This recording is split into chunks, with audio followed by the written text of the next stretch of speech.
I've always been a big fan of horror. They're probably among the oldest stories people would tell each other. There's something about fear that enraptures us. I remember being a kid and listening to all of the older kids tell me scary urban legends, and despite it scaring the shit out of me, I always wanted to know more. I'd be too terrified to fall asleep, and while I hated it, it was also exhilarating. Horror stories are timeless. There have always been myths of witches in the woods, trolls in caves, and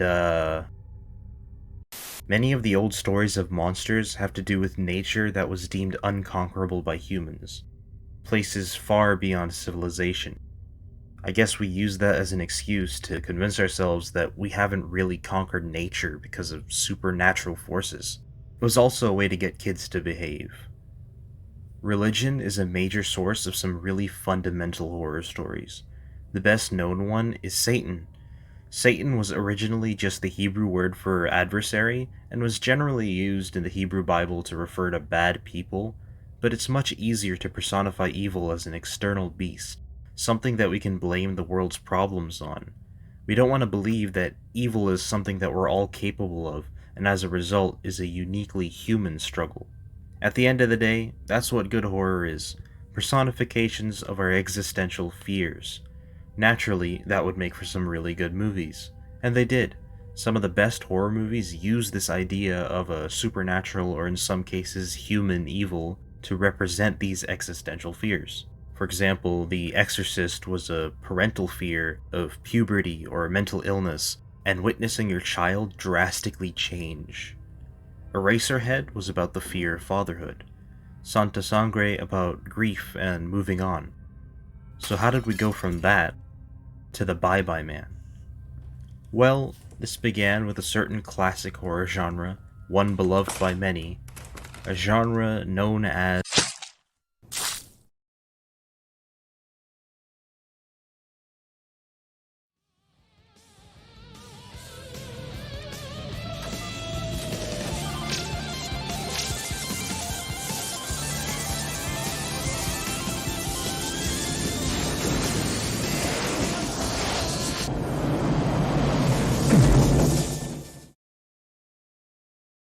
Let's go back, way back to 1960, Alfred Hitchcock's Psycho. While technically Mario Bava's A Bay of Blood from 1971, Tobe Hooper's Texas Chainsaw Massacre, and Bob Clark's Black Christmas, both from 1974, are the primary influences on what we call slasher films, a genre that wasn't even created until 1978 with John Carpenter's Halloween, I think it's fair to say that Psycho is a perfect example of a proto-slasher. We could talk for hours about giallo Italian slashers, but to keep things simple, we'll stick with one film. Psycho was a masterpiece of tension. It was, by all accounts, the perfect slasher. And of course, with success comes a bunch of people wanted a piece of that pie. In comes Hammer Studios from London with a bunch of horror films with titles generated by thesaurus entries for Psycho about people with knives cutting people up. Long story short, horror thrillers in the 60s lead to exploitation films like Texas Chainsaw Massacre in the 70s, which lead to the golden age of slasher films. A 6-year period spanning from 1978 to 1984, ushered in by John Carpenter. Slashers were sort of the beginning of the end in my eyes, namely the Friday the 13th franchise. Hey, Ted, where the hell's the corkscrew? I don't necessarily dislike these films, they have some fun moments. But you'd be fooling yourself if you would call them quality cinema. All the Friday the 13th movies were mainly for teens screaming at violent kills, which are not very violent by today's standards, by the way, and as an excuse for young hot actresses to flash their tits. They also gave better arguments for abstinence than the vast majority of sex ed videos the schools made you watch at the time. When it came down to it, Jason was really just an advocate for no sex being the safest sex. Hey, you want a beer? Or do you want to smoke some pot? Or we can have premarital sex. Now, there have always been dumb horror films. It's kind of a staple of the genre. I mean, the 50s were known for monster B-movies. But this is when dumb horror became much more mainstream in the film industry, which would later be accompanied by Independence Day in the 90s starting a trend of dumb blockbusters. Eventually, slashers died down and were mostly direct-to-video until the mid-90s. That's when we got Wes Craven's Scream, which was a satirical deconstruction of the subgenre, but that's besides the point. The point is, the 80s loaded the gun. What came next lodged 4 bullets in the John Lennon's back that is the horror genre.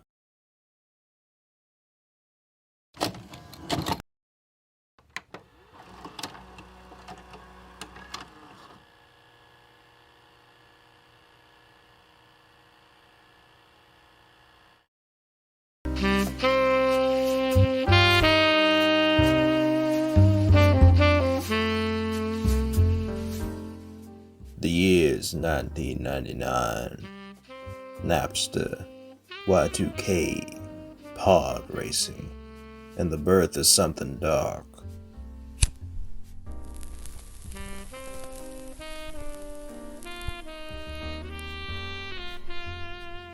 A year prior, there had been whispers of missing students, a witch, and a collection of footage detailing their demise. Now the supposed footage was released as a feature-length film. The Blair Witch Project. Okay, so we already know that was all just viral marketing, and it worked. People didn't know if it was real or not, and it scared the hell out of audiences. This was one of the first mainstream found footage films, although technically found footage predates it all the way back to the 70s and 80s, the most notable example being the 1980 Italian cannibal film by Ruggero Deodato, Cannibal Holocaust. There go those Italians again. It relied on a more subtle, creepy atmosphere rather than cheap scares, and its most interesting angle was the ambiguity of whether there was a supernatural force at play or if it was just some guy going around killing people in the woods. I refuse to believe any confirmations by sequels or remakes were using the death of the author logic in this case. The performances and script were fantastic and felt completely natural, and the ending was legitimately creepy. Overall, a solid film. So now you're wondering, what's the big deal if it's a good movie? See, my issue isn't with the film itself. My issue is with what it ushered in. The found footage genre following the release of the Blair Witch Project was immensely popular. It still met with some success today. To truly understand how fucking stupid found footage movies can be, we need to look at the Paranormal Activity franchise. Well, honestly, there isn't much to say, because the movies were just a bunch of nothing. Scenes existed as build-up to jump scares, and the scares were lazy as hell. Move a chair suddenly, play a loud noise, knife flies up, etc. There's nothing.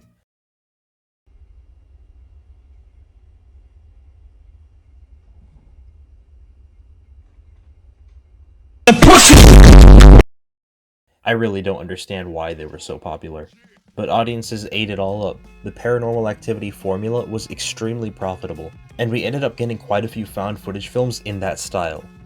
The problem lies in the stripping down of something to its most basic form, such as the extreme simplicity of most found footage films. It breaks the genre. Since people became accustomed to horror movies being startling as opposed to evoking any sort of legitimately visceral emotional response, that's all studios are gonna go for. Of course, some people might say, hey Joup, what about A24? What about A24? It's a production company. Why should I give a shit about A24? Okay, I'll save this topic for another time. But that question brings me to a relatively new genre of horror, if you can call it that. Well, it's more of a movement.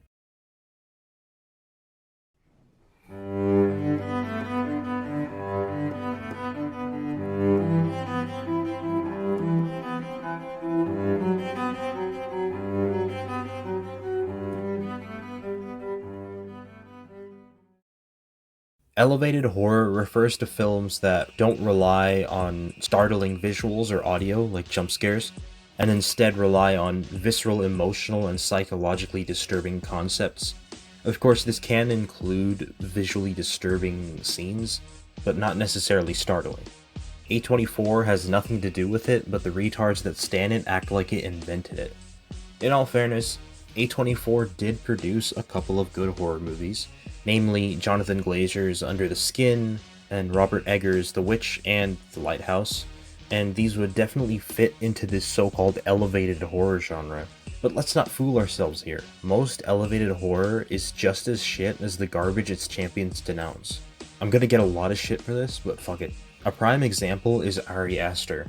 People love this guy for some reason, acting like he's some kind of savior of the genre, but all he delivers is solid directing and substandard scripts. Let's look at Hereditary, probably his most critically acclaimed film. The best way to understand why this movement is mostly worthless is to look at a specific entry. The biggest problem with elevated horror, and trust me, there are a lot of problems, is that it often feels cynical for no real reason. Don't get me wrong, cynical films are by no means bad by their own merit. Werckmeister Harmonies is one of my favorite films of all time after all, but the cynicism needs a purpose. Hereditary had a disenchanted idea of family, to name particulars, but all I got out of it was, ain't it bad when people don't understand each other? It's nothing interesting or special, at least thematically. I got the feeling that the film was trying to be an intimate, tragic portrait of a disintegrating family, but the filmmaking was far too cold and clinical to ever immerse me into what was going on. A lot of films like these have that style to them. It works for movies like The Witch since that was meant to be more clinical anyway. I felt completely distant from everything that was going on in Hereditary, and as a result was unaffected by what was definitely intended to affect me. And while the performances were really good, the characters felt more like caricatures than real people. This is a huge problem in elevated horror as a whole. You basically get the same characters in all of them. Peter was the irresponsible stoner son who couldn't own up to his mistakes. Steve was the reasonable trademarked and normal trademarked dad. Annie was a hysterical mom who wasn't really hysterical because she's right about all the weird shit that was going on. At that point, she's just there to scream exposition. And that brings me to the biggest problem I have with this film and this genre as a whole. The exposition. Everything is explained in obscene detail to the point of the outlandishness beginning to seem less weird or disturbing because none of it is unknown. This film was at its strongest when you didn't quite understand what was going on in terms of who was possessing what and all those other pointless specifics. Besides, it was easy enough to figure out without the movie telling us what we were already being shown. Anyway, this isn't a Hereditary review, so I'll stop now, but you can see the problems I have with elevated horror as a whole, because everything I said here can be said for a lot of other films. It creates a false sense of superiority in both the filmmakers and those who enjoy it. I'm not saying that you're not allowed to enjoy it, of course, I'm just saying don't be a cunt about it. This movement in horror filmmaking is purely surface level in its elevation of the genre. It's pretentious in nature and often contains the same pseudo-intellectual banalities we associate with Tool fans. And they're generally tropey as fuck too. These tropes include hysterical, overly emotional performances, like I mentioned before with Annie and Hereditary, an antagonist that's a metaphor for an idea that can be stated very simply and clearly, usually a bland representation of trauma or mental illness, a bad ending that can be misconstrued as a good ending, and my least favorite, lady who can't tell if she's in reality or not. And one of my biggest non-technical gripes with elevated horror is that it's afraid to be horror. It feels like it's ashamed of the fact that it is what it is. To give credit where credit is due, Hereditary doesn't fit into this. In fact, the last 15 minutes were fucking incredible 70s horror schlock goodness. It would have left me with a more positive outlook on the film had the last minute not ruined all of that goodwill with more exposition dumping. At the fucking end of the film. That's ridiculous. Alright, I'll stop. I'm not saying that all of these movies are necessarily bad. In fact, some of the great films I mentioned earlier utilize at least some of the tropes I listed. But these elevated horror films are nothing new. They're just worse versions of the great classic horror films.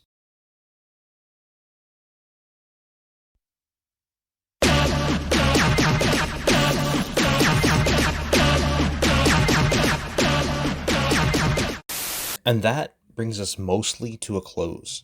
Horror movies are a joke now. They're desperate attempts by studios to get down with the youth, they're cheap, people have lower expectations, and dumb teens flock to the theaters so they can make out and stop to scream at the jump scares. But wait, what were those old school horror movies like again? Horror isn't dead, it's more like an aborted fetus that never really lived in the first place, with no real worth to offer the world. Well, not really. Some of the greatest films of all time are horror films, and while there is a lot of garbage out there, there was always a flicker of hope. There are plenty of great horror movies out there, and there are plenty coming out to this day. You just have to know where to look. The future of horror is indie, no question about it. Only those passionate in the art of filmmaking can save it. Yeah, popcorn flick bullshit can be fun, but it almost always lacks a heart. At the end of the day, the best way to keep film as art alive is to make your own. Support indie micro to no budget filmmakers, or if you have ideas of your own, go out and make them. There are many people making movies completely for free on YouTube. A good example of this would be Jordan Ross's October, a no-budget fun horror flick made as a tribute to the cultural phenomenon of Halloween. So the next time you feel like films have become nothing more than soulless cash grabs, say fuck it, and make one. It doesn't take millions of dollars to make a movie, all it takes is a quality idea and a genuine love for the craft. As no-budget filmmaker Joel Haver put it, you're already a filmmaker.